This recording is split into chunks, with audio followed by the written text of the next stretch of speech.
بتاؤ ماں کی خدمتوں کا بدلہ دے سکتا ہے؟ ماں کے پیار کا صلہ دے سکتا ہے؟ عرض کی گئی کہ میں اپنی ماں کو اپنے کندھوں پہ اٹھا کر کے حج کروایا ہے اور سائی اور کعبۃ اللہ کا طواف کرایا ہے، اور حالت یہ تھی کہ اگر چٹان کے اوپر گوشت کا ایک ٹکڑا ڈال دیا جاتا تو وہ بھی بھن کے کباب بن جاتا، اتنی گرمی کی شدت تھی۔ کیا میری ماں نے میری جو خدمت کی، میری کفالت کی، مجھے دودھ پلایا، مجھے جنم دیا، تو میں نے کیا ماں کی خدمتوں کا صلہ دے دیا ہے؟ تو جواب آیا تو نے ابھی اس کی ایک مسکراہٹ کا بدلہ بھی نہیں دیا۔ ماں جب ہنس کے دیکھتی ہے تو جنت کی ساری کلیاں کھل اٹھتی ہیں، اور بیٹے کی زندگی ماں کے اس ہنسنے سے جو ہے وہ عبارت ہوتی ہے۔ بیٹے کے لیے ماں کے جو جذبات ہیں، ماں کی جو کہانیاں ہیں، ماں کے سینے میں جو درد کے امٹتی ہوئی ایک کائنات ہے، اس کا کوئی بدل نہیں ہو سکتا۔ ساری زندگی ایک ٹانگ پہ کھڑا ہو کے بندہ ماں کی خدمت کرتا رہے پھر بھی حق ادا نہیں ہوگا۔ ماں ماں ہوتی ہے، اللہ تعالیٰ جل شانہ نے اس کو وہ درجے عطا فرمائے۔ بیٹے کے ساتھ جو پیار ماں کرتی ہے بھلا کوئی کر سکتا ہے؟ کوئی اتنی محبت دے سکتا ہے جتنی ماں محبت دیتی ہے؟ ساری زندگی بھی انسان ان محبتوں کا بدل دینا چاہے تو نہیں دے سکتا، چونکہ ماں کے پیار کا کنارہ ہی کوئی نہیں۔ ماں کی محبت کی گہرائی اور گہرائی کو کوئی ناپ ہی نہیں سکتا۔ سمندر کے پاتال تک تو شاید کوئی پہنچ گیا ہو، لیکن ماں کے پیار کا کنارہ آج تک کسی کو نہیں ملا۔ اللہ تعالیٰ نے اس کے سینے میں دھڑکتا ہوا جو دل رکھا ہے اور تڑپتی ہوئی جو ممتا رکھی ہے، وہ ایک مثال بنی ہوئی ہے کہ کسی نے کسی کو کہا کہ میں تیرے پہ راضی تب ہوں گی کہ اگر تو اپنی ماں کا کلیجہ نکال کے لے آئے۔ اس بدبخت نے اپنی اس محبوبہ کی خواہش کو پورا کرنے کے لیے اس اقدام کی تیاری بھی کر لی، اور جا کے ماں کا سینہ چیرا اور اس کا کلیجہ نکالا، اور اپنی اس محبوبہ کی خوشنودی کے لیے تیز تیز آ رہا ہے کہ میں اس کو دکھاؤں کہ میں نے یہ کارنامہ بھی سر انجام دے دیا اور یہ چوٹی بھی سر کر لی ہے۔ تو تیزی سے آ رہا تھا، راستے میں ٹھوکر لگی، جب گرا تو کہتے ہیں ماں کے کلیجے سے آواز آئی پتر چوٹ تو نہیں آئی ہے؟ یہ ماں کے پیار کا روپ ہے، یہ ماں کی محبت کا انداز ہے۔ دنیا والوں، ماں کی قدر کو ضائع نہ کرنا، ماں کے پیار کو اور اس کی محبت کا صلہ دے تو نہیں سکتے، لیکن ساری زندگی ماں کی نوکری کرنا اور اپنے باپ کی زندگی کے اندر کبھی بھی نافرمانی نہ کرنا، یہ سعادت مندی اور خوش نصیبی ہوتی ہے۔ حضور نے منبر کی 3 سیڑھیوں پہ قدم رکھتے ہوئے آمین آمین کہا تھا، تو بعد میں پوچھا گیا حضور آپ نے ہر سیڑھی پہ قدم رکھتے ہوئے آمین کہا، تو یہ کیا ماجرا تھا؟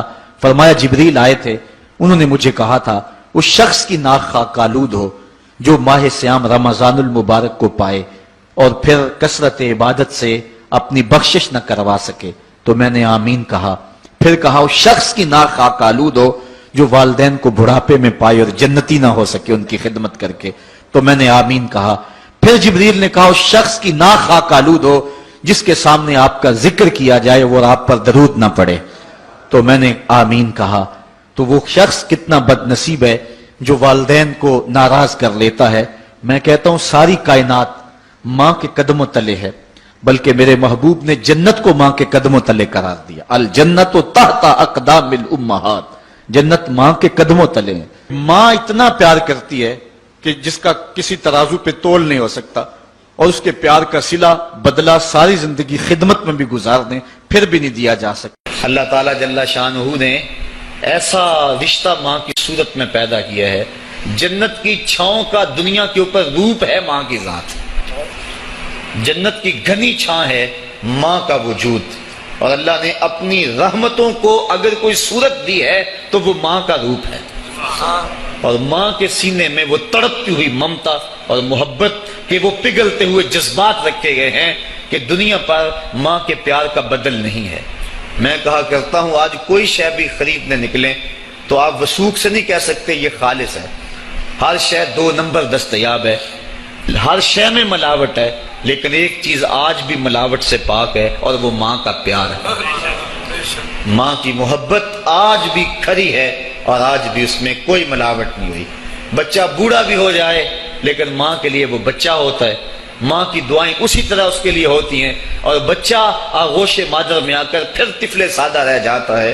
یہ ماں کا پیار اور ماں کی محبتیں ایک شاعر نے ماں کی محبت کا نقشہ کھینچتے ہوئے کیا خوبصورت بات کہی. وہ کہتا ہے مدت ہوئی میری ماں نہیں سوئی تابش، میں نے ایک بار کہا تھا مجھے رات کو ڈر لگتا ہے.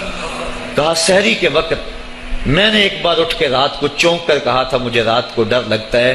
مدت ہوگی اس بات کو، یہ قصہ پرانا ہو گیا ہوا ہے، مجھے بھی بھول گیا ہوا ہے، لیکن میری ماں رات کو نہیں سوتی، میرے بیٹے کو کہیں ڈر نہ لگ رہا. یہ ماں کے پیار کا روپ ہے. علامہ اقبال جب ان کی والدہ انتقال کر گئیں تو وہ دیار غیر میں تھے، تو اس وقت انہوں نے ایک طویل مرثیہ لکھا اپنی ماں کی یاد میں، جس کا عنوان ہے والدہ مرحومہ کی یاد میں. اس کے اندر لکھتے ہیں اب وطن میں ہوگا کس کو میرا انتظار، وطن میں ہوگا اب کس کو میرا انتظار، کون میرا خط نہ آنے سے رہے گا بے قرار، آرزو لے کر تیری خاک مرکت پہ آؤں گا، اب دعائے نیم شب میں کس کو میں یاد آؤں گا. کون پچھلے پہر اٹھ کے دعا کرے گا؟ ہر ایک سے کہنا پڑتا نا جناب دعا کرنا، مولوی صاحب سے بھی عرض کرنا پڑتا حضور دعا میں یاد رکھنا، پیر صاحب سے گزارش کرنا پڑتی ہے جناب مجھے دودھ راتوں میں اور چاندنی راتوں میں مجھے یاد رکھنا.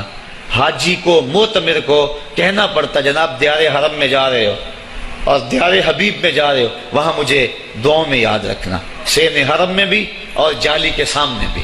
ہر ایک کو کہنا پڑتا ہے کہ مجھے دعاؤں میں یاد رکھنا. کبھی ماں کو بھی کہنا پڑا کہ امی دعاؤں میں یاد رکھنا.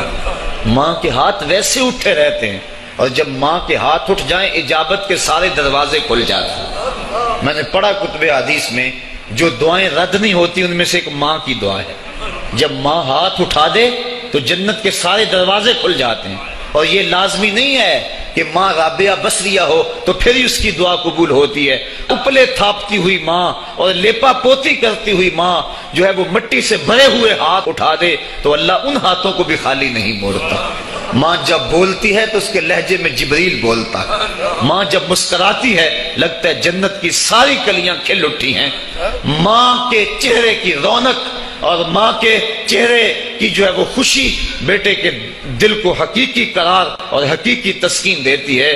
جو ٹھنڈ ماں کے ساتھ نصیب ہوتی ہے وہ کائنات میں کسی اور جگہ پہ نہیں ہے. جو گھنا سایہ ماں کے دامن میں ہے وہ کسی اور جگہ میسر نہیں ہو سکتا ہے. وہ کیا کہا تھا کسی نے کہ 5 سٹار ہوٹلوں میں کھانا کھانے میں وہ لذت کہاں جو چولہے پر بیٹھ کے ماں کے ہاتھوں سے پکی ہوئی چپاتیاں کھانے میں آتا ہے. عالی جناب حضرت صاحب کیا کیا اسٹیٹ سیکرٹری نام لیتے ہیں، لیکن وہ لطف کہاں جو ماں اوئے ببلو اوئے پپو اور اوئے مٹھو کہہ کے پکارتی ہے. جو مٹھاس ان لفظوں کے اندر ہے وہ بڑے اور بھاری اور بھرکم الفاظ اور خطابات کے اندر کہاں ہے. اونچی کرسی پہ بیٹھنے کا وہ لطف نہیں ہے جو ماں کے قدموں میں بیٹھنے کا ہے. اللہ نے ماں کے روپ کے اندر ایک محبت اور ایک الفتوں کا ایک ایسا دریا دیا ہے کہ جس کے اندر انسان جب جاتا ہے تو اس کے دکھوں کے سارے میل دھل جاتے ہیں اور وہ بالکل آسودہ ہو جاتا ہے. یہ ماں کا روپ ہے، یہ ماں کا پیار ہے. تو ماں کا بچھڑ جانا، اس دنیا سے چلے جانا، یہ ایسے ہی ہوتا ہے جس طرح کوئی بندہ گھنے سائے میں کھڑا ہو تو اچانک اس کو دھوپ میں کھڑا کر دیا جائے، پھر اسے پتا چلتا ہے کہ کتنا گھنا سایہ تھا. جس طرح درخت ساری دھوپ اپنے اوپر سہتا ہے اور جو اپنے نیچے کھڑا ہو اس کو ٹھنڈک دیتا ہے، اسی طرح ماں باپ سارے دکھ اپنے اوپر سہتے ہیں لیکن اپنی اولاد کو ٹھنڈک پہنچاتے ہیں. ماں باپ کے اس دنیا سے چلے جانے کے بعد پتا چلتا ہے کہ میں کتنی گھنی چھاؤں سے کس کڑاکے دار دھوپ میں آ گیا ہوں اور میری زندگی کے اندر کتنے دکھوں کا زہر گل رہا ہے. جو زہر پہلے ماں ہمارے قریب نہیں آنے دیتی تھی، جو باپ ہمارے قریب نہیں آنے دیتا تھا، وہ اپنی باہوں میں اور اپنے سینے میں ان غموں اور دکھوں کو سمیٹ لیا کرتے تھے. تو ماں کا بچھڑ جانا، ماں کا اس دنیا سے چلے جانا، یہ بہت بڑا سانحہ ہوتا ہے. ویر گھنا دے موت نے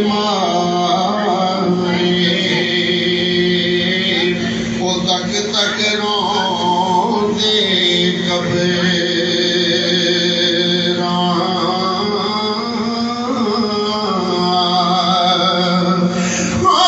دنیا ڈالی اسی ہمارے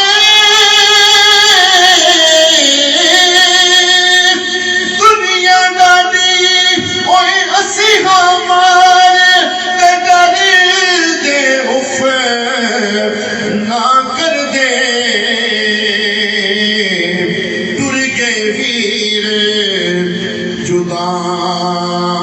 قربانیاں پا کے اسی نہ جیوندے نہ مرے